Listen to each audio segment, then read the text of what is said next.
Biz bugün halkımızın qonaqçısı olarak berilä turgan, unutula bara turgan bir bik tämli rezigin bugün äzirlebez. Yüzümli, jemişli pilaw. Bu rezig üçün indi gadetdegiçe pilawga alıngan kibik bizden kerek bolacak düge, ul bizden yuwulgan 1 stakan şamasındagy düge, hem şulay jemişler. Jemişlerini indi jemişler kullansaňyz da ýary. Men munda bik köp türlü jemişler.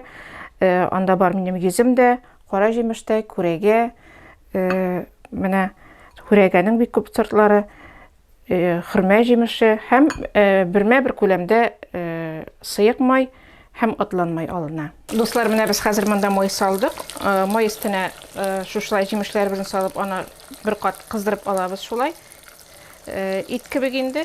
Hem kızgan jemişler üstüne salabız özübizning çista etip yuwulgan digibizne.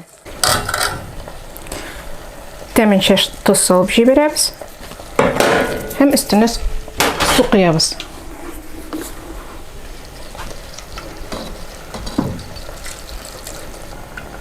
Bulgatmay gana şulay pilaw kibik ekiriňe utda pişirebиz.